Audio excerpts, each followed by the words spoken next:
Imagine waking up and realizing you're not even a person anymore, just a number. Your name gone, your dreams erased, your past wiped clean like you never existed. You're shoved into a place where survival isn't about strength, isn't about smarts. It's pure, brutal, blind chance. The air is thick with despair. The walls echo with the screams of broken men. Every day, people vanish. They know they're not coming back, and most, they crumble. Their souls crushed under a weight you and I can barely even imagine. But one man refused to break. Not only did he survive, he found something so raw, so deeply human, it flipped the entire meaning of life on its head. His name? Viktor Frankl. In the black heart of a Nazi concentration camp, where hope was like a tiny flickering candle in a hurricane, Frankl made a discovery. A discovery so powerful it spit in the face of all that darkness. When they stripped him of everything, his family, his freedom, his dignity, he realized there was one thing they could never steal: his power to choose how he responded. And let me tell you something, that realization, it might just be the missing piece in your life right now. Frankl didn't just survive, he came out of hell, carrying a philosophy that would guide millions through their darkest hours. A philosophy that might just be the answer to what you're battling today. This is the story of the man who cracked the code of life's meaning. And by the end of this video, you'll know exactly how his secret can flip your story too, before you even realize it's happening. But let's roll it back first.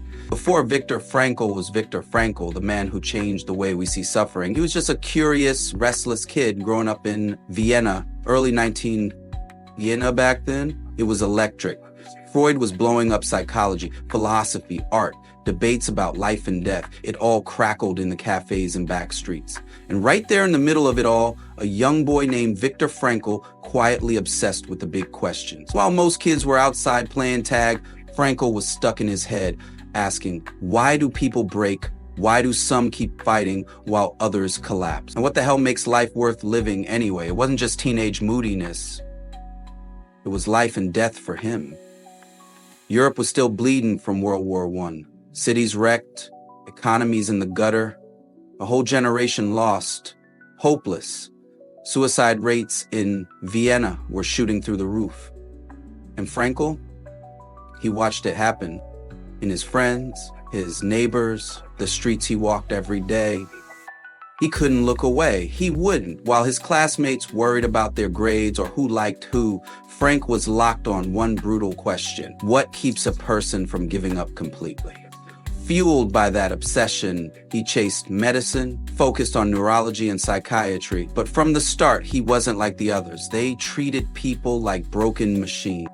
He saw something more, not just brains, souls.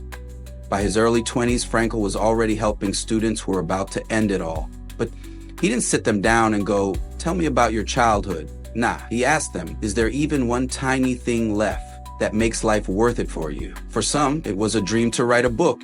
For others, an unspoken love they hadn't dared confess. For some, it was simply knowing that somewhere, someone still cared that they existed. And through all these conversations, Frankl spotted something. If a person had even one small purpose, one reason, they could survive almost anything. That belief, it would later become the foundation of his life's work. But just when Frankl started making a real impact, the world cracked open again. The Nazis rose to power.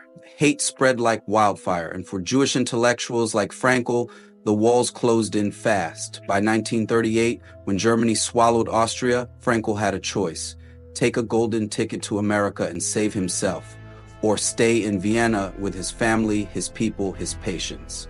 He chose to stay. That decision would drag him straight into hell and test every belief he ever had about suffering, purpose, and the human spirit. In 1942, Frankl's life shattered overnight. The knock came, no warning, no time to think. Armed soldiers, barking dogs, panic.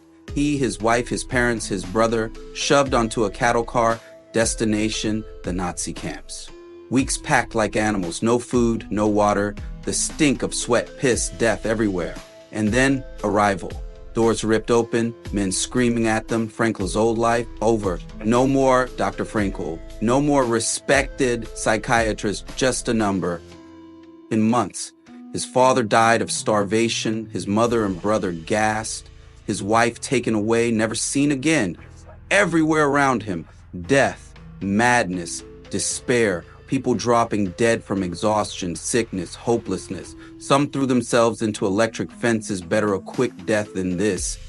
Every morning, half-dead bodies dragging themselves to roll call. Every day, forced labor, beatings, starvation, terror. The camp was a machine designed to crush your soul, and for most, it worked. But Frankl noticed something wild. Not everyone broke. Some, against all odds, held on, clung to life with a stubborn fire that made no sense. Frankl, the psychiatrist, the observer, realized this horror show was the ultimate experiment in human resilience. Not by choice, but it was happening. He watched. Those who lost all purpose collapsed fast. Their eyes went dead, their bodies soon followed. But those who held on to something, even the smallest flicker of meaning, they could endure unimaginable suffering. One old man survived the freezing cold because he dreamed of seeing his daughter again. A young artist clung to the idea of painting once he got out. A scientist ready to give up was reminded by Frankl, "You have books to write. Work no one else can finish but you." And just like that, the man straightened up, found a reason to fight another day. Over and over, Frankl saw it. Those who had a why could survive anyhow. Through all the starvation, the sickness, the beatings, the constant death, Frankl realized something no Nazi could ever take: the final freedom. The choice to decide who you're going to be, even in hell. Suffering by itself meant nothing, but the moment you gave it meaning, the moment you decided why you were willing to endure it, you became unstoppable.